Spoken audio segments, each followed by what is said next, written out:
Hello दोस्तों, good morning, Radhe Radhe, Ram Ram. कैसे हो आप सभी? आई होप आप सभी के सभी बहुत अच्छे होंगे और अच्छे से अपनी तैयारी कर रहे होंगे। आज गाइस मैं आपके लिए प्री लेवल के क्वेश्चन लेके आया हूँ। इतने दिन में मेंस के क्वेश्चन करा रहा था 4-5 दिन से। आज मैं आपके लिए प्री के क्वेश्चन लेके आया हूँ और प्री के भी अच्छे अच्छे क्वेश्चन है जो हर बार पूछे जाते हैं। एक दो क्वेश्चन मेंस के भी है, बाकी सारे प्री के क्वेश्चन है आज। ठीक है, 15 के 15 क्वेश्चन आज प्री के हैं। तो आज अपन वो देखेंगे कि किस तरीके से प्री के अंदर क्वेश्चन पूछे जा रहे हैं और अपन ने मेंस के अंदर किस लेवल तक के क्वेश्चन किए हैं। ठीक है गाइस, तो आज के सारे क्वेश्चन प्री के हैं। अगर आप मॉर्निंग में मेरा सेशन चलता है गाइस मिक्स क्वेश्चन का, और इवनिंग के अंदर मेरा जो चलता है वो चैप्टर वाइज चलता है सेशन। ठीक है, इसके अंदर अपना एसआई चल रहा है और एसआई की 2 क्लासेस हो चुकी है कंप्लीट। आज तीसरी क्लास चलेगी इवनिंग में। ठीक है, अगर आप नए हो तो इस चैनल को सब्सक्राइब कर दो और ज़्यादा से ज़्यादा अपने दोस्तों के साथ गाइस शेयर कर दो। ठीक है, अगर ये मॉर्निंग सेशन अगर आप लेते हो तो आपको हर कंपटीशन एग्जाम में आपको बहुत ज़्यादा हेल्प मिलेगी। ठीक है, इसी के अंदर से क्वेश्चन आएंगे जो मैं करा रहा हूँ। ठीक है, इतने दिन अगर आप मेरे साथ मिक्स क्वेश्चन की प्रैक्टिस करेंगे तो इससे बाहर कुछ नहीं आएगा। और अगर आपका बेसिक कमज़ोर है तो आप शाम को चैप्टर वाइज क्लास लो, उससे आपको बहुत ज़्यादा फ़ायदा मिलेगा। चाहे CGL हो, चाहे CHSL हो, चाहे MTS हो, चाहे SSC JEN हो, चाहे कोई सा भी अदर कॉम्पिटिटिव एग्जाम हो, इससे बाहर मैथ्स में कुछ नहीं आएगा। ठीक है गाइस, तो चलते हैं आज के पहले क्वेश्चन पे। आज का पहला क्वेश्चन देख लेते हैं क्या बोल रहा है। आज के पहले क्वेश्चन में गाइस बोला है, एक दुकानदार ग्राहकों को 10% की नगद छूट प्रदान करता है और 10% का लाभ कमाता है। जब वह फिर से एक मोलभाव करने वाले को 1 दर्जन में 14 वस्तुएं देता है तो क्रय मूल्य से कितने प्रतिशत अधिक मूल्य पर वो अंकित करता है। ठीक है गाइस, क्या बोल रहा है अपने को कि 10% की छूट देता है, तो 10% की छूट देगा तो चीज़ कितने की हो जाएगी? 90 की हो जाएगी। फिर क्या बोल रहा है कि 10% का लाभ कमाता है, अगर 10% का लाभ कमा रहा है तो 110 की हो जाएगी। फिर क्या बोल रहा है, वह मोलभाव करने वाले को 1 दर्जन में 14 वस्तुएं दे रहा है। ये इधर दे रहा है 14 वस्तुएं और इधर दे रहा है 12 वस्तुएं। ठीक है गाइस, यहाँ से इसको सोल्व कर लो। तो यहाँ से अगर मैं इसको सोल्व करता हूँ तो यहाँ से 0 से 0 काट दो, इसको ये 2 से काट दो तो 7 और 6, तो यहाँ से कितना आ गया? 9 6 की 54 और ये कितना आ गया? 11 7 77। ठीक है, यहाँ से कितने का डिफरेंस आ रहा है? डिफरेंस आ रहा है गाइज मेरा 23 का। तो 23% में चेंज करने के लिए 100 और डिवाइड बाई 54, तो यहाँ से क्या निकल के आ जाएगा? यहाँ से निकल के आ जाएगा 23 इंटू में 50 डिवाइड बाई 27। 2 से काट दिया मैंने इसको। ठीक है, इसको और इसको 2 से काट दिया, तो यहाँ पे कितना आ जाएगा? इस 1150 डिवाइड बाई 27। ठीक है, और अगर मैं इसको सोल्व करता हूँ तो कितना आ जाएगा गाइज? अप्रोक्स 43, और यही मेरा करेक्ट आंसर हो जाएगा। ठीक है गाइस, क्या बोला है क्वेश्चन में बोला है कि 10% की नगद छूट देता हूँ। अगर 10% की नगद छूट देगा तो चीज़ कितने की हो जाएगी? 90 की हो जाएगी। उसके बाद में क्या बोल रहा है?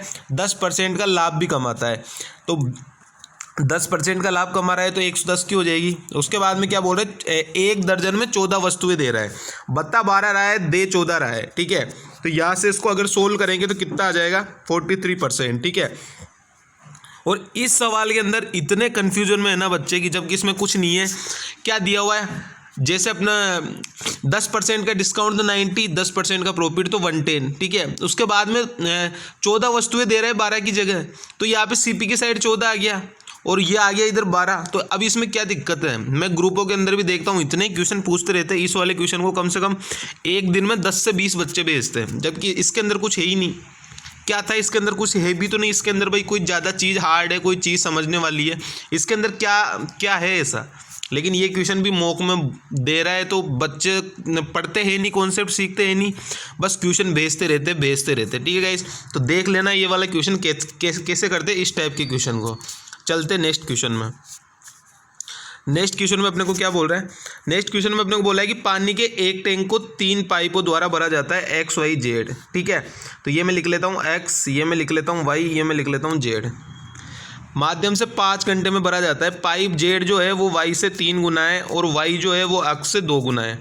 तो पहले X Y Z है ना, तो पहले इसका देखो X और Y का। Y पाइप जो है वो X से 2 गुना है, अगर ये 1 है तो ये 2 गुना है। उसके बाद में क्या बोला है? पाइप Z Y से 3 गुना है। पाइप Z जो है Y से 3 गुना है, अगर ये 2 है तो 2 का 3 गुना क्या हो जाएगा? 6 हो जाएगा। ठीक है गाइस, अब क्या बोल रहा है कि ये तीनों के तीनों मिलके 5 घंटे में भर देते हैं। अगर ये तीनों के तीनों मिलके 5 घंटे में भर देंगे तो यहाँ से कितना हो गया 6 7 8 9, तो 9 गुणा में 5, तो यहाँ से कितना काम करना है अपने को टोटल 45। तो ये टोटल 45 भर देते हैं, या फिर कुछ भी अगर पानी वाला है तो 45 पानी भर देते हैं। अब क्या बोल रहे हैं कि x अकेले इसे कितने समय में भरेगा, तो 45 टोटल है और x की इफिशिएंसी क्या है 1 है, तो ये कितना टाइम लगाएगा, ये लगाएगा 45 घंटे। ठीक है गाइस, और यही मेरा करेक्ट आंसर हो जाएगा 45 घंटे। क्या दिया हुआ था, y जो है वो x से 2 गुना है, तो y x अगर 1 है तो y आ गया 2। ठीक है, उसके बाद में क्या बोला है, जेड जो है वो वाई से 3 गुना है। अब अगर वाई यहाँ पे 2 है तो जेड कितना हो जाएगा 2 इंटू में 3 यानी 6 हो जाएगा। ठीक है, अब यहाँ से बोला है मेरे को टोटल वर्क कैसे निकालूंगा कि तीनों के तीनों पाइप मिलके 5 घंटे में पूरी टंकी भर देते हैं। तो यहाँ से तीनों के तीनों की इफिशिएंसी कितनी है 9 है, और 5 घंटे लेंगे तो टोटल वर्क कितना हो जाएगा 45 हो जाएगा। इतनी चीज़ समझ में आ गई, यहाँ से टोटल वर्क निकल के आ गया मेरा। ठीक है, उसके बाद में क्या बोला है कि ये 45 जो टंकी भरी हुई है उसको x अकेला कितनी देर में भर देगा। x की इफिशिएंसी है 1, तो टोटल 45 घंटे के अंदर पूरी टंकी को भर देगा वो। ठीक है गाइस, आई होप ये वाला क्वेश्चन भी समझ में आ गया होगा। आज के क्वेश्चन प्री लेवल के है। ठीक है, 3-4 दिनों से मेंस लेवल के क्वेश्चन करा रहा हूँ, तो आज मैंने सोचा प्री के क्वेश्चन करवाते हैं। चलते नेक्स्ट क्वेश्चन पे। अब नेक्स्ट क्वेश्चन में क्या बोला है, इस क्वेश्चन को भी ध्यान से समझ लेना, बहुत पूछते हुए इस टाइप के क्वेश्चन को मैंने इतनी आसानी से बताया, इतना सरल भाषा में बताया है। अब समझ लेना इस वाले क्वेश्चन को कैसे करते हैं। ये दिया हुआ है मेरे पास ABC, ये लिख लिया मैंने भाई साहब, A, ये B, ये C। क्या बोला है क्वेश्चन में कि इनकी इनकम का रेशियो है 3, 4, 8, ये लिख लिया मैंने। इनकम का रेशियो है इनका 3, ये 4 और ये 8। ठीक है, उसके बाद में क्या बोला है एक्सपेंडिचर, खर्च का क्या दिया हुआ है 5, 4, 6, तो ये 5, ये 4 और ये 6। अब मेरे को क्या बोला है उस चीज़ को ध्यान से समझना। सी की बचत उसकी आय का 3/4 है। सी की बचत जो है उसकी आय का 3/4 है, ध्यान से सुन लेना। अब मैं क्या करता हूँ 8 और 6 इनका एक कोई मल्टीपल मान लो जिसको मैं इनकम बना देता हूँ। तो मैंने माना कि 8 और 6 का मल्टीपल है 24, तो मैं क्या करता हूँ 24 को सी की इनकम बना देता हूँ। तो 24 बनाने के लिए मेरे को सी की जो है इनकम वो 8 है, तो 8 को किससे गुणा करना पड़ेगा 3 से गुणा करना पड़ेगा। तो ये हो गई मेरी सी की इनकम 24। ध्यान से सुन लेना, सी की इनकम हो गई 24। मेरे को क्या बोला है सी उसकी आय का 3/4 बचाता है, ये है एक्सपेंडिचर। अब मैं 24 का 3/4 बचा रहा हूँ, 24 का मैं 3/4 बचा रहा हूँ, यानी मैं कितना बचा रहा हूँ, मैं बचा रहा हूँ 18। अगर मैं 18 बचा रहा हूँ तो मैं कितना ख़त्म कर रहा हूँगा 6 ख़त्म कर रहा हूँगा ना, क्योंकि 24 - 18 बराबर 6, 24 - 18 बराबर 6। यानी अगर मेरी इनकम 24 है तो 24 में से मैं 6 बचा रहा हूँ, 6 ख़त्म कर रहा हूँ और 18 बचा रहा हूँ। अगर मैं 6 ख़त्म कर रहा हूँ, ये मेरा एक्सपेंडिचर है सी वाला कितना है 6, तो मेरे को 6 को 1 से गुणा करना पड़ेगा, तभी तो मेरा एक्सपेंडिचर 6 रहेगा ना। तो यहाँ से अब ये देखो कि इनकी इनकम कितनी आ गई। इनकी इनकम का रेशियो आ गया गाइज अब ABC का 9, ये आ गया इधर से 12 और ये आ गया इधर से 24, और एक्सपेंडिचर का रेशियो आ गया इधर से 5, 4 और 6, सेम टू सेम आ गया, क्योंकि 1 से गुणा किया है। 1 से गुणा किया है तो कोई चक्कर पड़ेगा ही नहीं, जो लिखा हुआ है उसी को लिखना है। अब यहाँ से ये देखो, ये सेविंग कितना करेंगे, ये करेंगे 4, ये करेगा 8 और ये कितना करेगा 18। अगर इसको 2 से मैं और काट लूँ तो यहाँ से कितना आ जाएगा 2, ये 4 और ये 9, और यही मेरा करेक्ट आंसर हो जाएगा 2, 4, 9। ठीक है, क्या करना था क्वेश्चन में बोला था अपने को, दोबारा समझा रहा हूँ, एक बार अच्छे से समझ लेना। और मेरे को क्वेश्चन में बोला था कि सी जो है वो अपनी आय का 3/4 बचा रहा है। अगर वो अपनी आय का 3/4 बचा रहा है, सी की जो इनकम दी हुई है और एक्सपेंडिचर दिया हुआ है मेरे को वो 8 और 6 दिया हुआ है, तो मैं 8 और 6 का मल्टीपल एक 24 ले लेता हूँ, उसको मैं बना देता हूँ सी की इनकम। तो मैंने सी की इनकम बना दी 24 बनाने के लिए मेरे को 8 को किससे गुणा करना पड़ेगा 3 से गुणा करना पड़ेगा, तो मैंने कर दिया यहाँ पे 3 से गुणा। ठीक है, तो ये मेरा इनकम का रेशियो आ गया। अब मेरे को क्या बोला है कि सी जो है वो 3/4 बचा रहा है। अब सी की इनकम आ गई 24, अगर वो 24 का 3/4 बचाएगा तो 18 बचा रहा है, यानी 6 वो ख़त्म करेगा। तो 6 की मल्टीप्लाई किससे करूँगी, 6 बन जाए तो 1 से करनी पड़ेगी। तो यहाँ से मेरी इनकम का रेशियो क्या आ गया, 3 से मल्टीप्लाई कर दिया ऊपर वाली पूरी इसको और 1 से गुणा कर दिया पूरी इसको। तो यहाँ से मेरा इनकम का और एक्सपेंडिचर का रेशियो ये आ गया। तो सेविंग क्या होती है, इनकम माइनस एक्सपेंडिचर। तो इसको अगर मैं माइनस कर दूंगा तो ये मेरा सेविंग का रेशियो आ गया। अब इतनी आसान भाषा में मैंने समझा दिया है गाइस। आई होप अब आपको कोई दिक्कत नहीं होगी इस टाइप के क्वेश्चन को करने में।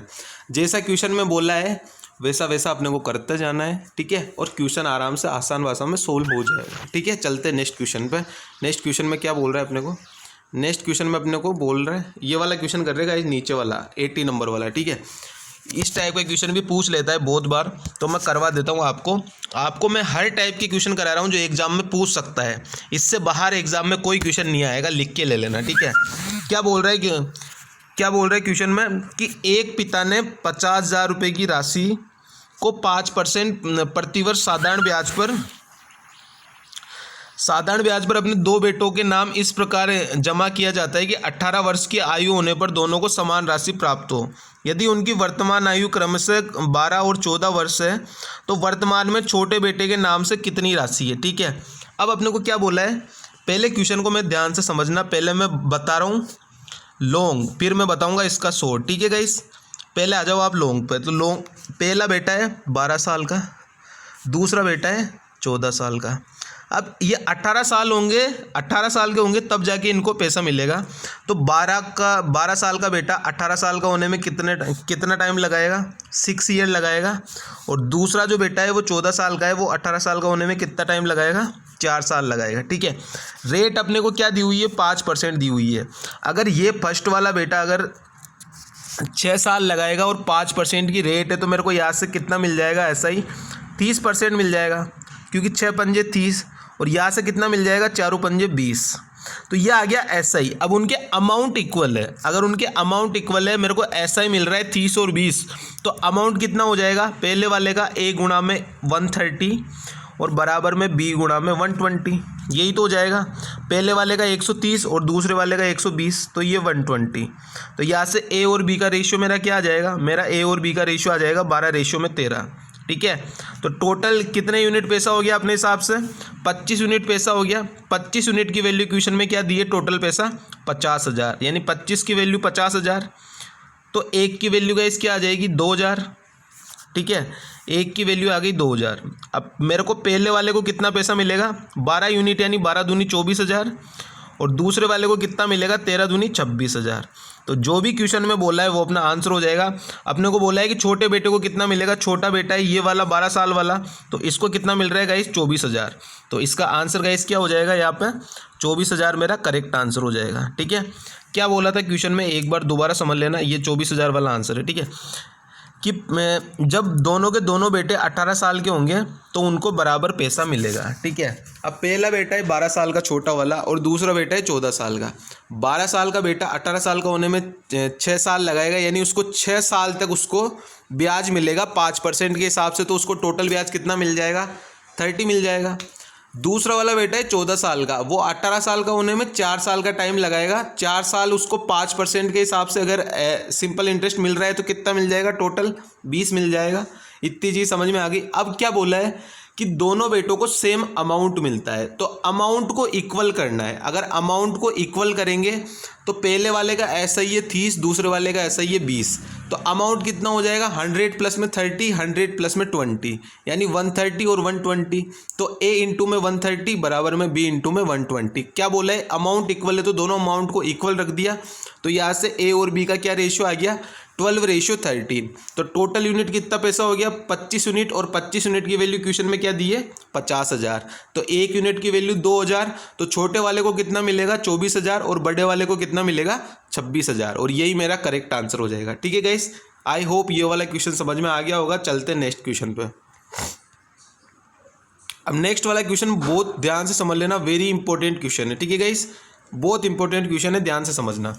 क्या बोल रहा है, दो अपने पास कर्मचारी है। ये क्वेश्चन मैंने पहले भी समझाया था, लेकिन लोगों के पहले भी समझ में नहीं आया, क्या पता पढ़ते ही नहीं है बिल्कुल, ठीक है। क्या बोला है कि A और B मिलकर एक कार्य को 5 दिनों में पूरा कर देते हैं, यानी दोनों ने 5 दिन काम किया है। तो यहाँ पे मैंने लिख दिया 5A प्लस में 5b। ठीक है, इतनी चीज़ समझ में आ गई। उसके बाद में मेरे को बोला है कि ए ने अपनी वास्तविक क्षमता से दोगुनी क्षमता से कार्य किया। यानी पहले अगर ए जो है वो अगर एक की इफिशिएंसी से काम कर रहा था तो अब 2 की से करेगा, तो यहाँ पे 2a आ गया, 2 गुना हो गया। उसके बाद में क्या बोला है कि b जो है वो अपनी वास्तविक क्षमता से 1/3 क्षमता से कार्य करता है। अगर b की क्षमता पहले 1 थी तो अब कितनी हो जाएगी, 1/3 हो जाएगी। यानी यहाँ पे कितना आ जाएगा, b/3। और अब जो है काम वो टोटल 3 दिनों में पूरा हो जाता है। ठीक है, यहाँ से मेरा कितना आ गया, यहाँ से मेरा आ गया 5a प्लस में 5b, और यहाँ से कितना आ गया, यहाँ से आ गया मेरा 6a प्लस 3b/3। ठीक है, इसको और सोल्व कर लो तो कितना आ जाएगा, 5a प्लस 5b बराबर 6a प्लस b ओनली, क्योंकि 3 से 3 तो उड़ गया। ठीक है, अब यहाँ से मैं a को a की साइड लेके जा रहा हूँ, b को b की साइड लेके जा रहा हूँ, तो यहाँ से कितना आ जाएगा, -a बराबर में माइनस का 4b। तो यहाँ से माइनस कट गया, तो मेरा a और b का रेशियो गाइस क्या आ गया, a और b का रेशियो आ गया 4:1। टोटल वर्क कितना हो जाएगा, टोटल वर्क हो जाएगा मेरा। अब आप इस वैल्यू को है ना या तो इधर पुट कर लो या इधर पुट कर लो, बात एक ही है, टोटल वर्क सेम आएगा। अगर मैं इधर पुट करता हूँ इसको इस वाले में, तो यहाँ से कितना आएगा, 5 गुणा में 4 प्लस 5 गुणा में 1, यानी टोटल वर्क मेरा कितना आ गया, मेरा टोटल वर्क आ गया 25। अब मेरे को क्या बोला है क्वेश्चन में, ए अकेला वर्क पूरे कार्य को कितने दिनों में कर सकता है। तो ए की इफिशिएंसी अपने पास कितनी है, ए की इफिशिएंसी अपने पास 4, कितनी है, 4 है।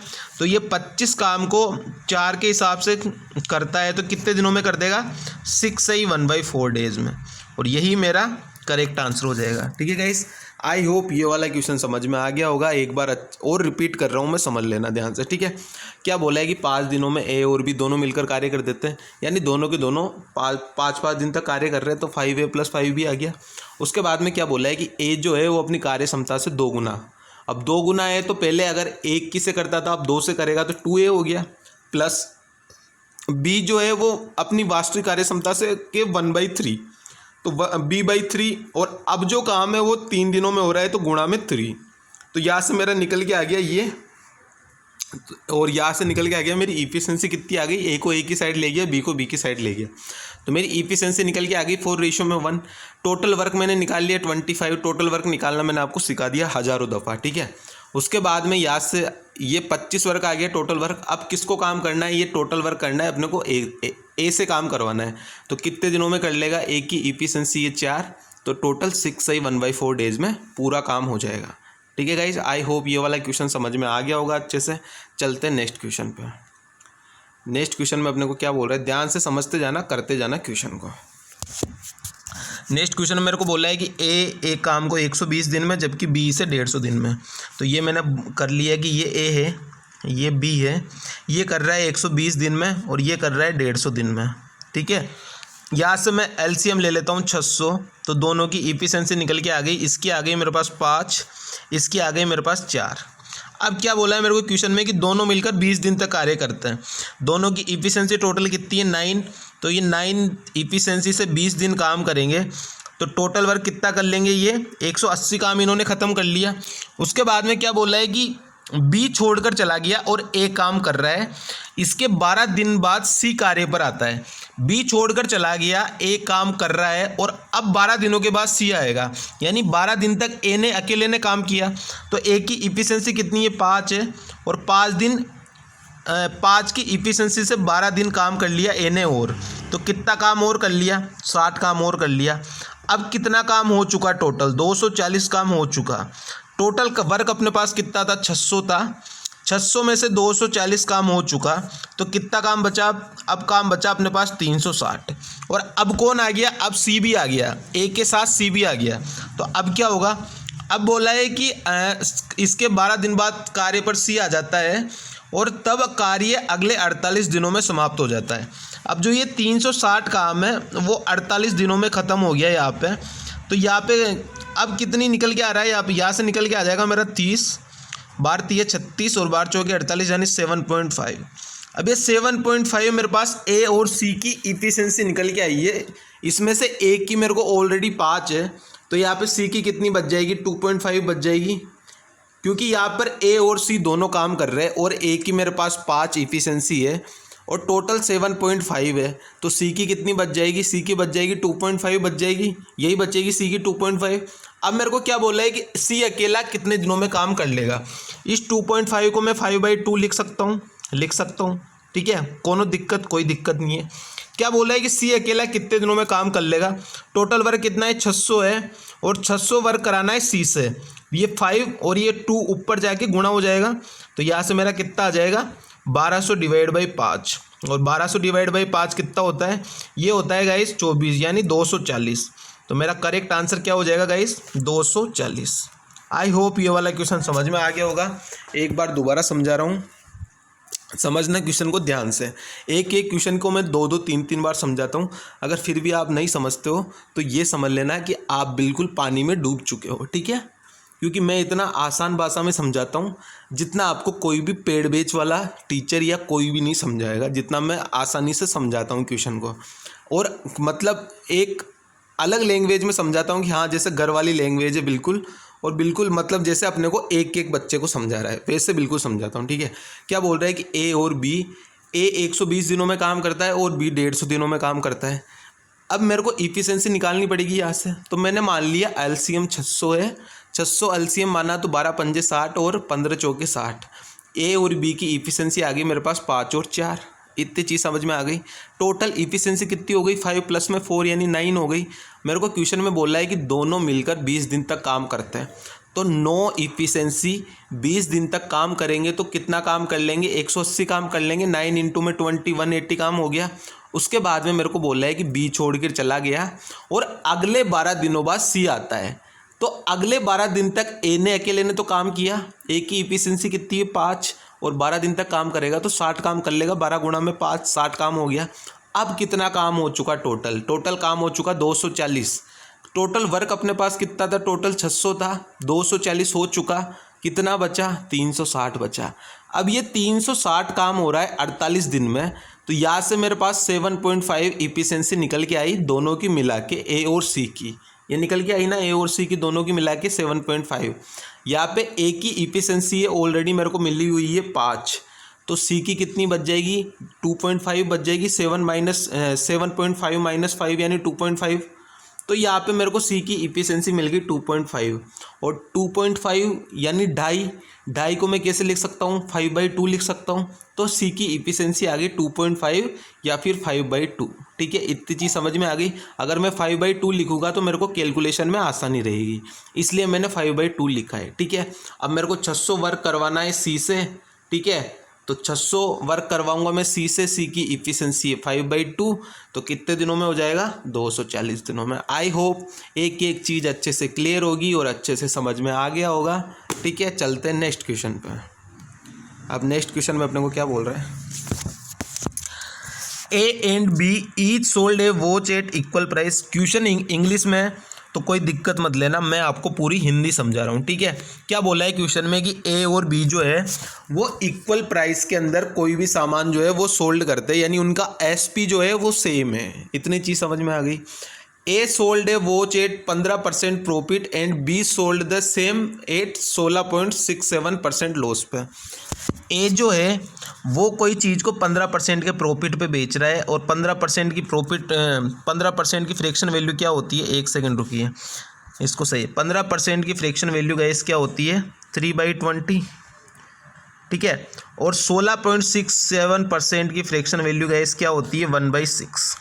इतनी चीज़ समझ में आ गई कि ए जो है वो 20% के प्रॉफिट पे बेच रहा है और बी जो है वो 16.67% के लॉस पे चीज़ को बेच रहा है, और दोनों का एसपी सेम है।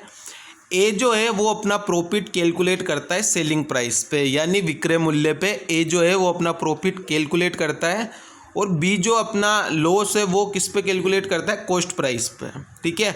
अगर उन्हें ओवरऑल 1900 रुपये की हानि हो रही है तो बताना है कि एवरेज कॉस्ट प्राइस क्या है, ठीक है।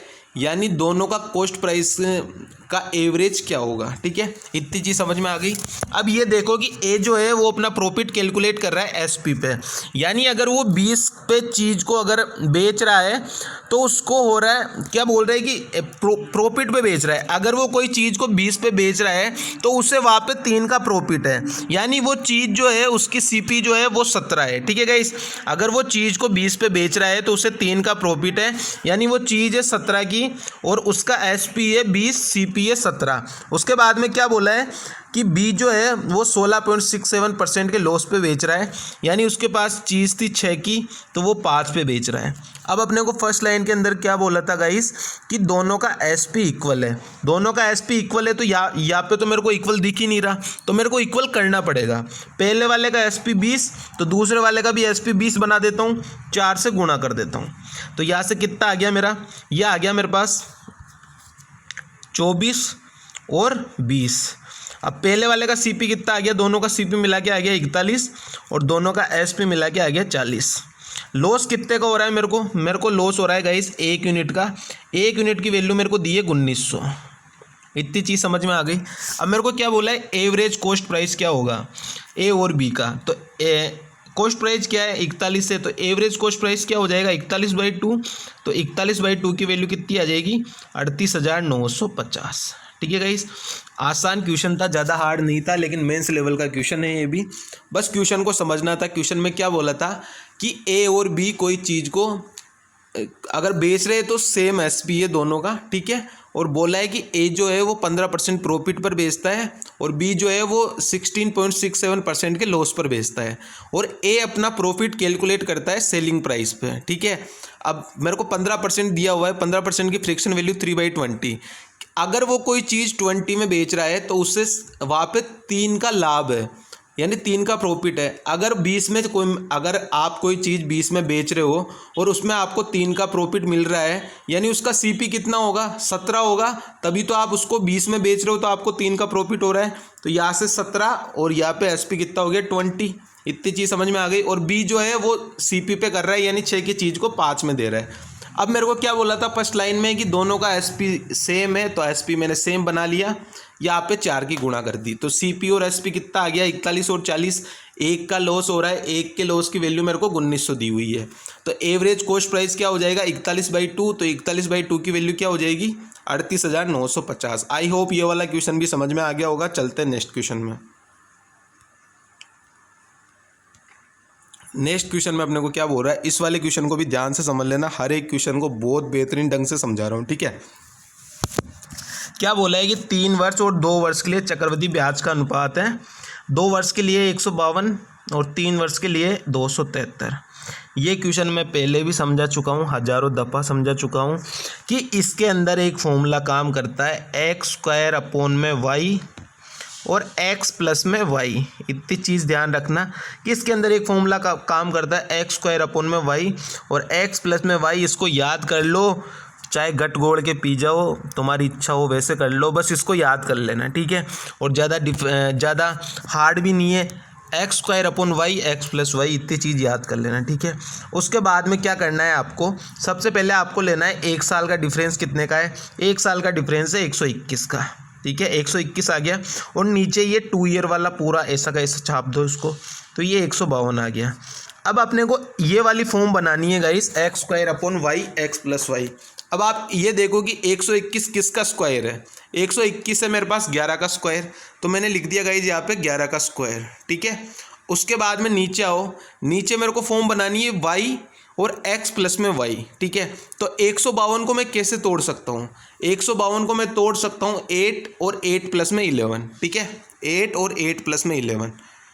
अब यहाँ पे भी बहुत सारे बच्चे कंफ्यूज होते हैं। कैसे कंफ्यूज होते हैं कि सर y की वैल्यू को 8 ही क्यों माना। ठीक है, तो मैं एक चीज़ आपको बता दूं कि x और y, जैसे मेरा x आया 11, तो 5 से 10% केस होगा जब आपको हाईएस्ट वैल्यू आपको तीन लेस लेना है। ठीक है, हाईएस्ट 3 लेस लेना है, बट 90% में अगर आप 1 लेस लोगे, मतलब यहाँ पे 11 है, तो मैंने क्या बोला हाईएस्ट 3 अपने को लेस करना है। तो यहाँ पे 8 पे अपने को वैल्यू मिल गई कि 8 प्लस में 11, यानी 19 गुणा में 8 कितना आ जाएगा 152 आ जाएगा। ठीक है, जो अपने को दिया हुआ है। तो ज़्यादा से ज़्यादा 5 से 10% केस के अंदर ज़्यादा से ज़्यादा हाईएस्ट 3 कम हो सकता है, 2 या 3 हाईएस्ट, ठीक है। बाकी 90% केस के अंदर 1 कम होते अपना आंसर आ जाता है, ठीक है। तो यहाँ से मेरा क्या आ गया, मेरी x और y की वैल्यू आ गई 11 और 8। डिफरेंस कितने का है दोनों के बीच का, दोनों के बीच का डिफरेंस है 3 का, तो 3 गुणा में 100 और डिवाइड बाई y कितना है 8 है, तो यहाँ से 8, तो कितना आ गया 300 डिवाइड बाई 8 यानी 37.5। एक बार दोबारा से समझ लेना क्या बोला है मैंने, 37.5 करेक्ट आंसर, ठीक है। क्या बोला है मैंने कि आपको ये वाला फॉर्मूला याद करना है, कौन सा, x² अपॉन में y और x प्लस में y, ठीक है। ज़्यादा हार्ड फॉर्मूला नहीं है कि कोई 2-4 दिन में याद होगा, तुरंत 10 से 15 सेकंड के अंदर याद हो जाएगा कि x² अपॉन y और कोष्टक के अंदर x प्लस वाई, ठीक है। अब अपने को यहाँ पे जो भी नंबर मिलेगा अपने को उसको इस वाली फॉर्म में जमाना है, इस वाली फॉर्म में उसको बनाना है। तो ऊपर 121 है और 121 किसका स्क्वायर होता है, 11 का स्क्वायर होता है, तो ये x² वाली फॉर्म मेरी कंप्लीट।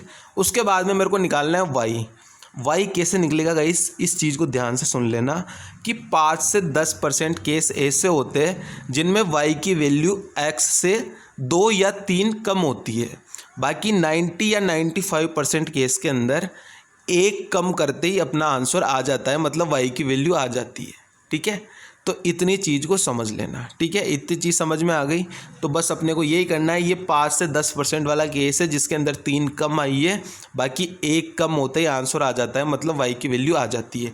तो इतनी चीज़ समझ में आ गई, y की वैल्यू भी आ गई। उसके बाद में क्या करना है, दोनों के बीच में x और y के बीच का डिफरेंस कितने का है, 11 और 8 है, यानी 3 का डिफरेंस है, तो 3 परसेंटेज में चेंज करने के लिए 100 और डिवाइड बाई y, ठीक है। तो यहाँ पे y की वैल्यू आ गई नीचे, तो यहाँ से कितना आ गया 300 डिवाइड बाई 8 यानी 37.5%, और यही मेरा करेक्ट आंसर हो जाएगा, ठीक है गाइस। आई होप समझ गए होंगे। चलते नेक्स्ट क्वेश्चन पे।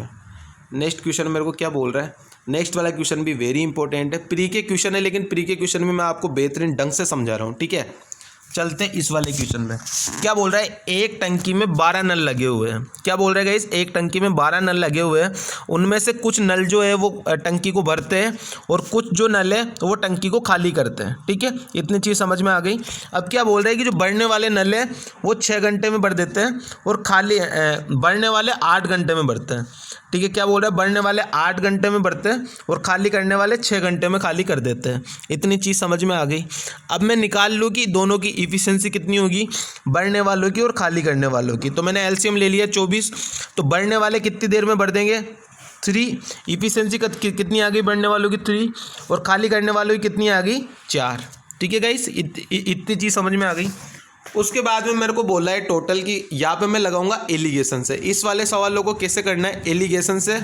द बेस्ट अप्रोच है एलिगेशन, और एलिगेशन से बढ़िया इसके अंदर कोई भी अप्रोच नहीं होगी। एक्स का यूज़ बिल्कुल नहीं करना है, एक्स को बिल्कुल भूल जाना है, ठीक है गाइस। अब मैं यहाँ पे मानता हूँ कि मेरे 12 के 12 नल अगर 3 की इफिशिएंसी से भरते तो कितना टाइम लगाते हैं, 12 तिया 36, 12 गुणा में 3 36, यानी 36 मिनट में पूरा भर देते हैं। और अगर सारे के सारे 12 के 12 नल अगर खाली करते 4 की इफिशिएंसी से तो कितनी देर में खाली कर देते, 12 इंटू में 4 यानी माइनस में 48, यानी खाली हो रहा है तो मैं माइनस लिख रहा हूँ, ठीक है, और भर रहा है तो यहाँ पे प्लस है, ठीक है। अब मैंने इतनी चीज़ लिख दी भाई, अगर 12 के 12 नल अगर 3 की इफिशिएंसी से भरते हैं तो 36 मिनट में भर देते हैं, और 12 के 12 नल अगर 4 की इफिशिएंसी से खाली करते तो 48 मिनट में पूरा खाली कर देते, ठीक है। इतनी चीज़ समझ में आ गई। लेकिन रियल में हो क्या रहा है, रियल में ये हो रहा है कि 24 घंटे में भर जाता है पूरा का पूरा। ये देख लेना, ये लास्ट में लिखा हुआ है कि 24 घंटे में भर जाता है, खाली टंकी जो है वो 24 घंटे में भर जाती है। अब ये 24 घंटे को बीच में यहाँ पे कैसे लिखेंगे वो चीज़ समझ लेना। यहाँ पे टोटल वर्क 24 और ये वाला 24, तो यहाँ पे कितना आ जाएगा 1 आ जाएगा, तो इस 1 को लिखना है अपने को बीच में। इतनी चीज़ समझ में आ गई। अब यहाँ पे लगा दो एलिगेशन, ठीक है। एलिगेशन लगाओगे यहाँ पे कितना आएगा 49, और यहाँ से कितना आ जाएगा 35। तो ये वैल्यू अगर मैं 7 से काटता हूँ तो कितना आ जाएगा 7:5 आ जाएगा। टोटल कितना हो गया 12, 12 की वैल्यू 12। तो मेरे को पूछा क्या है, बढ़ने वाले नल कितने, 12 की वैल्यू 12 तो 7 की वैल्यू 7। ये तो हो गए बढ़ने वाले जो मेरे को पूछा है। अगर मेरे को पूछता खाली करने वाले कितने, तो खाली करने वाले नलों की संख्या आ जाती 5, और बढ़ने वाले नलों की संख्या आ जाती 7। तो मेरा करेक्ट आंसर गाइस क्या हो जाएगा 7। मेरे को बढ़ने वाले पूछा है तो बढ़ने वालों की संख्या कितनी आ जाएगी 7। एक बार दोबारा समझा रहा हूँ। सबसे पहले खाली करने वाले और बढ़ने वालों का टाइम अपने को दिया हुआ है, 8 घंटे में बढ़ देते, 6 घंटे में खाली कर देते। इफिशिएंसी निकाल ली मैंने, 24 लिया एलसीएम। बढ़ने वालों की इफिशिएंसी 3 और खाली करने वालों की इफिशिएंसी 4। अब 12 नल दिए हुए हैं, मैं लगा रहा हूँ एलिगेशन। यहाँ पे एक्स नहीं मानना है, एलिगेशन से करना है, तो टाइम बच जाएगा, नई कैलकुलेशन मिस्टेक होगी। 12 के 12 नल अगर 3 की इफिशिएंसी से भरते तो 36 मिनट में पूरी भर देते हैं, और 12 के 12 नल अगर 4 की इफिशिएंसी से खाली करते तो 48 मिनट में पूरा खाली कर देते, ठीक है। लेकिन रियल में क्या हो रहा है कि टंकी जो है वो 24 घंटे में भर रही है। अपन ने ऊपर टोटल वर्क कितना माना था 24, और भर भी कितने टाइम में रही है 24 घंटे में, यानी बीच में क्या आ गया 1। 24 डिवाइड बाई 24 1। अब यहाँ से लगा दो एलिगेशन। 1 माइनस 48 यानी 49 आ गया। यहाँ पे 36 माइनस 1 35 आ गया। 49 और 35 7 से कट रहा है तो मैंने काट दिया, 7 और 5 आ गया। 12 यूनिट की वैल्यू 12, मतलब 12 अपने हिसाब से 12 नल आ गए, और क्वेश्चन में भी 12 ही दिए, तो 12 की वैल्यू 12, तो 7 की वैल्यू 7 और 5 की वैल्यू 5, यानी बढ़ने वाले 7 और खाली करने वाले 5। आई होप समझ में आ गया होगा। चलते हैं नेक्स्ट क्वेश्चन पे। अब नेक्स्ट वाला क्वेश्चन मैंने कोई अभी मिक्स क्वेश्चन के अंदर ही कोई एक दिन छोड़ के एक दिन ये वाला क्वेश्चन आ ही रहा है। क्या बोलता है क्वेश्चन में कि ए और बी पी और क्यू बिंदुओं से एक दूसरे की ओर यात्रा कर रहे हैं, एक दूसरे को पार करने के बाद अगर गाइस एक दूसरे को पार कर रहे हैं, ये ए और बी, मतलब ये एक दूसरे को क्रॉस कर रहे हैं, अगर ये एक दूसरे को क्रॉस कर रहे हैं तो इसका फॉर्मूला मैंने आपको 1000 दफ़ा बता दिया, एक दफ़ा दोबारा बता रहा हूँ। क्या होता है, स्पीड ए अपॉन में स्पीड बी बराबर में रूट के अंदर टाइम बी अपॉन टाइम ए, ठीक है। इतनी चीज़ है, बस ये डायरेक्ट फॉर्मूला है, ये डायरेक्ट फॉर्मूले को अपने वैल्यू पुट करनी है, आंसर आ जाएगा।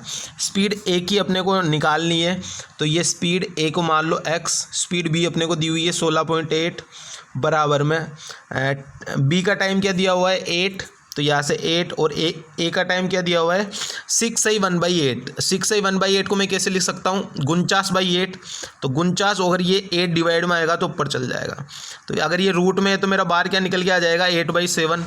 तो यहाँ से x की वैल्यू क्या आ जाएगी, x बराबर में 8 गुणा में 16.8 डिवाइड बाई 7, तो यहाँ से कितना निकल के आ जाएगा, यहाँ से निकल के आ जाएगा 19.2, ठीक है गाइस, और यही मेरा करेक्ट आंसर हो जाएगा 19.2। आई होप समझ में आ गया होगा। बस फॉर्मूला है कि दो आदमी अगर एक दूसरे को क्रॉस कर रहे हैं तो ये वाला फॉर्मूला लगेगा स्पीड निकालने के लिए। अगर इसी क्वेश्चन के अंदर अगर अपने को ये बोलता है कि दोनों का टाइम अगर निकालना होता अपने को, तो टाइम निकालने का फॉर्मूला हो जाता है रूट के अंदर T1 गुणा में T2, ठीक है।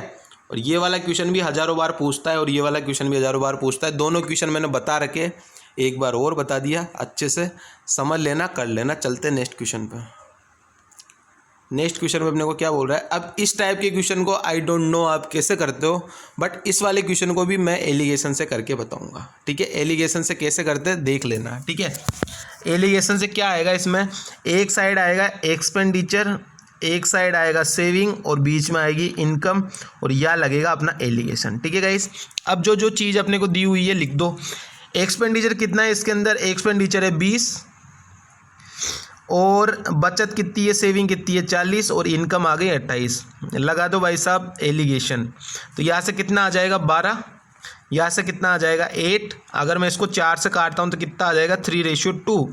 अब मेरे को क्या बताना है कि x का मान बचाना, x% बचाती है, यानी ये वाला सेविंग है, ये वाला एक्सपेंडिचर था।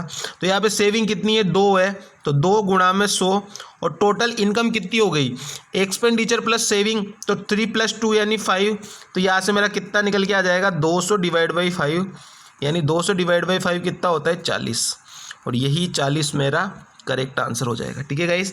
तो मेरा आंसर क्या आ जाएगा 40%, यानी वो अपनी आय का 40% बचा रही है। एलिगेशन कैसे लगाते हैं, इनकम सेविंग वाले में एक तरफ आएगा एक्सपेंडिचर, एक तरफ आएगा सेविंग, और बीच में आएगी इनकम।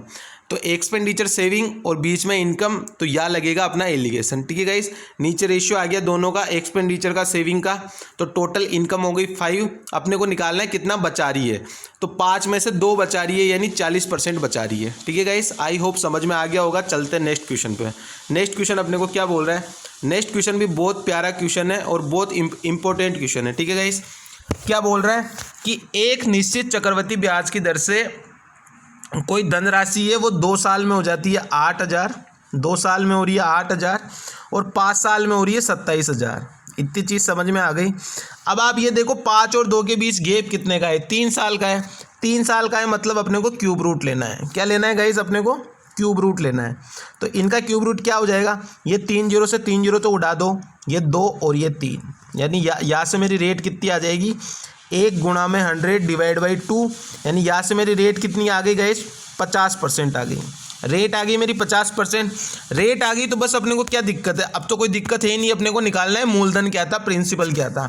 रेट है 50% यानी 2 से 3, 2 साल वाले से निकाल रहा हूँ मैं, यहाँ पे भी 2 से 3, तो यहाँ पे कितना हो गया 4 और ये 9। 9 की वैल्यू मेरे को क्वेश्चन में दी है कि 2 वर्षों में 8,000 रुपये हो जाती है, तो 9 की वैल्यू 8,000, तो यहाँ से 4 की वैल्यू गाइस क्या आ जाएगी, 4 की वैल्यू आ जाएगी मेरी 3555.55, ठीक है। और यही मेरा करेक्ट आंसर हो जाएगा 3555.55। कोई दम नहीं था क्वेश्चन में। पहले आपको अगर रेट निकालनी है CI के अंदर तो दोनों साल के बीच के ईयर का गैप देखो कि टाइम का गैप कितना है। टाइम का गैप मिल गया मेरे को 3 साल का, 3 साल का मिल गया, मतलब मेरे को यहाँ पे जो है क्यूब रूट लेना है, ठीक है। अगर मैं क्यूब रूट लूँगा 8 का और 27 का तो कितना आ जाएगा, 2 और 3 आ जाएगा, मतलब यहाँ से मेरी रेट निकल के आ गई 50%। अब मेरा जो अमाउंट है वो 2 साल बाद 8,000 हो रहा है, तो अगर 50% रेट है तो 4 से 9 हो गया, यानी 9 की वैल्यू मेरे को दी हुई है 8,000, अमाउंट की वैल्यू 9 की वैल्यू 8,000, तो प्रिंसिपल 4 की वैल्यू 3555.55। ठीक है गाइस, आई होप समझ में आ गया होगा क्वेश्चन। ज़्यादा दम नहीं है क्वेश्चन में, लेकिन इस टाइप के क्वेश्चन मेंस में भी पूछता है, प्री में भी पूछता है, सब में पूछता है। ठीक है गाइस, चलते हैं नेक्स्ट क्वेश्चन पे। नेक्स्ट क्वेश्चन भी बहुत इंपॉर्टेंट है, इसको भी समझ लेना क्या बोल रहा है क्वेश्चन में। अब देख लेना क्वेश्चन को कैसे करते हैं, फिर पूछते रहते हो तो फिर इससे बढ़िया है कि देख लो क्वेश्चन कैसे करते हैं। एक्स वाई और जेड है मेरे पास, तो ये लिख लिया मैंने एक्स, ये लिख लिया मैंने वाई, ये लिख लिया मैंने जेड। ठीक है गाइस, क्या बोल रहा है कि एक्स जो है वो 3 दिन में काम कर देता है, ये आ गया 3। वाई जो है उसका 3 गुना काम करता है 8 दिन में, तो यानी 8/3 ये आ गया। उसके बाद बोले कि जेड जो है वो उसका 5 time the same work in 12 days, यानी 12 डेज में ये 5 गुना काम कर रहा है। ठीक है, यहाँ से मैं एलसीएम ले लूँ इनका 24, 3, 8 और 12 का एलसीएम ले लिया मैंने 24। यहाँ से कितना आ जाएगा 8 आ जाएगा, यहाँ से 9 आ जाएगा, और यहाँ से कितना आ जाएगा 12 दूनी 24 और 2 पंजे 10। इतनी चीज़ समझ में आ गई। इन तीनों का एलसीएम ले लिया मैंने यहाँ पे, तो 24 आ गया, तो तीनों की इफिशिएंसी कितनी आ गई 8, 9 और 10 आ गई। इतनी चीज़ समझ में आ गई। अब क्या बोला है मेरे को कि अगर ये 6 घंटे काम करते हैं तो कितनी देर में काम हो जाएगा। अब टोटल वर्क है मेरे पास 24, 6 घंटे काम कर रहे हैं ये, और इनकी इफिशिएंसी कितनी है 8 और 9, 17 और 10 27। तो मेरे को यही निकालना है कि ये टाइम कितना निकल के आएगा। तो मैं निकाल लूँ, 3 से काट लूँ 8 और 9, तो यहाँ से कितना आ गया 48 डिवाइड बाई 9, यानी 9 पंजे 45 और 3/9, और 3/9 को मैं कैसे लिख सकता हूँ 1/3, और 1/3 को अगर मैं मिनट में चेंज करता हूँ तो यहाँ से कितना आ जाएगा, यहाँ से मेरा निकल के आ जाएगा गाइस 5 आवर और 20 मिनट। ठीक है, कितना निकल के आ जाएगा 5 आवर और 20 मिनट, और यही मेरा करेक्ट आंसर हो जाएगा 5 आवर 20 मिनट। क्या दिया हुआ था एक्स एक काम को 3 दिन में, तो ये आ गया भाई साहब इसका 3 दिन। ये इसका वाई जो है 3 गुना काम 8 दिन में, यह आ गया 8/3, और जेड 5 गुना काम 12 दिन में, यह आ गया 12/5। एलसीएम ले लो इनका, तो एलसीएम ले लिया मैंने 24, तो यहाँ से कितना निकल के आ जाएगा 3 8 24, तो ये 8 आ गया, 8 3 24 और 3 3 9, तो ये 9 आ गया, 12 दूनी 24 और 2 पंजे 10, तो ये 10 ये आ गया। इतनी चीज़ समझ में आ गई, तीनों की इफिशिएंसी आ गई 8 9 और 10। अब ये बोल रहे हैं कि ये 6 घंटे काम करते हैं, तो टोटल वर्क कितना है 24 गुणा में 6 और डिवाइड बाई टोटल इफिशिएंसी 27, तो यहाँ से कितना आ जाएगा 5 आवर 20 मिनट। ठीक है गाइस, आई होप समझ में आ गया होगा। चलते हैं नेक्स्ट क्वेश्चन में।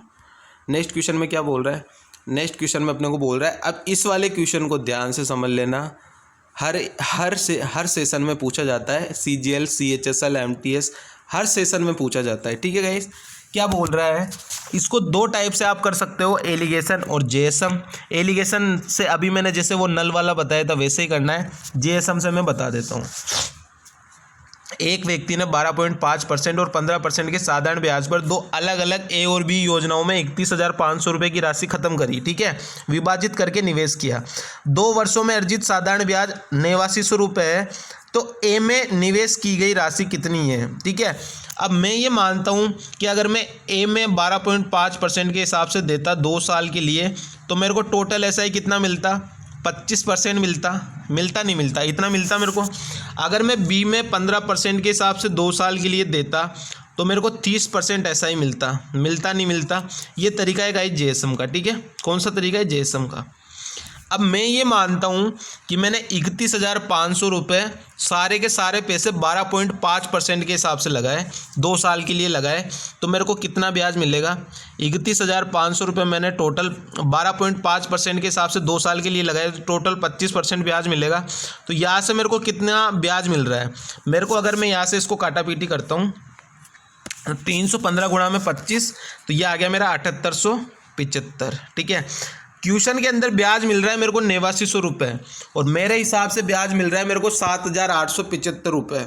तो जो ये गैप आया गैप मेरे पास कितना आया, 7,875 और 8900 के बीच का गैप है ये 8900 माइनस में 7,875, तो ये मेरा गैप आया गाइस 1,025 का, ठीक है। अब ये 1,025 का गैप क्यों आया होगा, आप खुद ही बताओगे 1,025 का गैप क्यों आया होगा। क्योंकि मैंने क्या किया, मैंने जो मेरे पास 31,500 रुपये थे वो सारे के सारे पैसे मैंने 12.5% के हिसाब से 2 साल में बांट दिए, जबकि मेरे को एक जगह 15% के हिसाब से भी बांटने थे। तो मैंने सारा पैसा बांट दिया, 25% के हिसाब से मेरे को बांटना था, 30% के हिसाब से भी, ठीक है। तो यहाँ पे डिफरेंस कितना है दोनों के बीच का, 5%। तो इस 5% की वैल्यू ही 1,025 है, ठीक है। तो बी के 5% की वैल्यू 1,025, तो बी टोटल पैसे कितने लगाया होगा, बी ने टोटल कितने पैसे निवेश किए होंगे, 20,500 रुपये, ठीक है। तो बी की राशि मेरे पास निकल के आ गई 20,500 रुपये। अगर बी की राशि पूछता तो 20,500 आंसर हो जाता, लेकिन उसने क्या पूछा है, ए की राशि। अब टोटल 31,500 रुपये है मेरे पास और 20,500 रुपये बी ने लगाए, तो जो बाकी बचे होंगे वो ए ने लगाए होंगे। तो ए ने कितने लगाए, 31,500 माइनस 20,500, तो 20 और 31 का गैप 11 का, यानी इसने लगाए 11,000 रुपये। और यही मेरा करेक्ट आंसर है। इसने ये पूछा है कि ए ने कितने लगाए, तो ए ने लगाए 11,000 रुपये और बी ने कितने लगाए 20,500 रुपये। अब दोबारा एक बार और समझा रहा हूँ, मैं अगर सारा का सारा पैसा 31,500 रुपये अगर मैं सारे के सारे पैसे लगाता 12.5% के हिसाब से 2 साल के लिए, तो मेरे को ब्याज मिलता 7875 रुपये। लेकिन रियल में मेरे को ब्याज कितना मिल रहा है, 8900 रुपये। तो 8900 माइनस 7875, 1,025 रुपये मेरे को ज़्यादा कहाँ से मिल रहे हैं, क्योंकि मेरे को 15% के हिसाब से भी 2 साल के लिए देना था, लेकिन मैंने 12.5% के हिसाब से 2 साल के लिए सारा पैसा दे दिया। तो गैप कितने का आया, 25% और 30% के बीच का 5% का, यानी बी के 5% की वैल्यू 1,025 है, तो 100% की वैल्यू कितनी हो जाएगी, 20,500 हो जाएगी। तो ये आ गया मेरा बी वाला पैसा निकल गया 100%, यानी 20,500। तो 31,500 में से मैंने 20,500 रुपये बी में निवेश किए, तो ए में कितना किया होगा, 31,500 माइनस 20,500 यानी 11,000 रुपये। तो मेरी ए की राशि कितनी आ जाएगी, 11,000 रुपये। मेरे को पूछा भी यही है ए वाला, तो मेरा आंसर क्या हो जाएगा, 11,000। ठीक है गाइस, आई होप समझ में आ गया होगा। चलते नेक्स्ट क्वेश्चन पे। नेक्स्ट क्वेश्चन क्या बोल रहा है, नेक्स्ट क्वेश्चन भी बहुत इंपॉर्टेंट है और ये सवाल मैंने आपको पहले भी कराया था, आज दोबारा करा रहा हूँ। क्यों, क्योंकि समझ में नहीं आया था आपको, क्या पता आप क्या ही करते हो, मेरे को तो कुछ समझ नहीं आता। करवा देता हूँ दोबारा। 20% की नगद छूट दे रहा है तो वापस वही 80%, और 20% का लाभ कमा रहा है तो ये 120। ठीक है, इसको मैं काट लेता हूँ 40 से, तो 2:3 आ गया, यही आएगा 2:3। फिर क्या बोल रहा है, यदि वह 8 वस्तुओं को 6 वस्तुओं के क्रय मूल्य पर बेचता है, 6 वस्तुओं के क्रय मूल्य पर बेच रहा है 8 वस्तुओं को, इतनी चीज़ बोल रहा है। ये क्रय मूल्य तो ये इधर आ गया, ये विक्रय मूल्य तो ये इधर आ गया। यहाँ से अगर मैं इसको सोल्व करता हूँ तो 6 दूनी 12 और 6 3 18, इतनी चीज़ समझ में आ गई मेरे को, इतनी चीज़ मेरे को समझ में आ गई। अगर मैं इसको 6 से और काट लूँ तो 2 और 3 आ जाएगा, यही आ जाएगा गाइस 2 और 3, यानी कितना हो रहा है, कितना परसेंट, नहीं यहाँ पे 24 आएगा, मैंने थोड़ी कैलकुलेशन मिस्टेक कर दी, यहाँ से देखना, 8 3 24 आएगा। ठीक है, 6 दूनी 12 और 8 3 24। ठीक है, यहाँ से अगर मैं इसको 12 से काट दूँ तो कितना आ जाएगा, 1 और 2 आ जाएगा। ठीक है। अब मेरे को बोला है कि क्रम मूल्य से कितना परसेंट अधिक अंकित करता है, कितना परसेंट में अधिक अंकित कर रहा हूँ, 1, तो 1 गुणा में 100, और किससे अंकित कर रहा हूँ, 1 से ही। तो यहाँ पे मेरा आंसर गाइस क्या आ जाएगा, 100%। और 1 का डबल है तो वैसे भी आपको पता पड़ रहा है कि 100% अधिक है, तो यहाँ से मेरा आंसर गाइस क्या आ जाएगा, 100%। ठीक है। क्या बोला था क्वेश्चन में कि 20% की नगद छूट तो चीज़ 80 की रह गई, 20% का लाभ यानी 120। तो 80 और 120 को अगर मैं 40 से उड़ा दूँ तो 2 और 3 आ जाएगा। उसके बाद मेरे को क्या बोल रहा है कि 8 वस्तुओं को 6 वस्तुओं के क्रम मूल्य पर दे रहा है। तो ये 6 वस्तुओं का क्रम मूल्य, ये 8 वस्तुओं का विक्रम मूल्य इधर आ गया। तो यहाँ से कितना आ गया, 6 × में 2 12 और 8 × में 3 24। तो यानी 1 और 2 यानी 100% ज़्यादा अंकित करता है। वो तो दिखती बात है, 1 से 2 हो रहा है यानी 100% ज़्यादा हो रहा है। तो ये आई होप ये वाला क्वेश्चन भी समझ में आ गया होगा गाइस। ठीक है। तो ये आज का अपना सेशन था, प्री लेवल के क्वेश्चन थे, 1-2 क्वेश्चन मेंस के भी थे। कमेंट करके बताना गाइस आज का सेशन आपको कैसा लगा। एक एक चीज़ को बेहतरीन ढंग से मैंने समझा दिया है। ठीक है गाइस। और ये वाला सवाल देख लेना एक बार, बहुत इंपॉर्टेंट सवाल है ये वाला भी। ठीक है, बहुत इंपॉर्टेंट सवाल भी है जो मैंने आपको करवा दिए। तो मेरे को एक बार बता देना आपको सेशन कैसा लगा, और कोई क्वेश्चन में दिक्कत हो तो वो भी बता देना गाइस। ठीक है। मॉर्निंग के अंदर मिक्स क्वेश्चन की क्लास होती है अपनी। अगर इस वाली क्लास को अगर आप लेते हो तो आपको कोई सा भी कंपटीशन एग्जाम हो, आपको कभी कोई दिक्कत नहीं होगी। और शाम को अपना इवनिंग में चैप्टर वाइज सेशन होता है, उस सेशन को लेना भी बहुत इंपॉर्टेंट है। ठीक है गाइस। तो आज का सेशन अपना यही तक था। चलते हैं, मिलेंगे अब शाम को इवनिंग सेशन में चैप्टर वाइज क्लास में, एसआई की क्लास करेंगे। ठीक है गाइस, टाटा बाय बाय।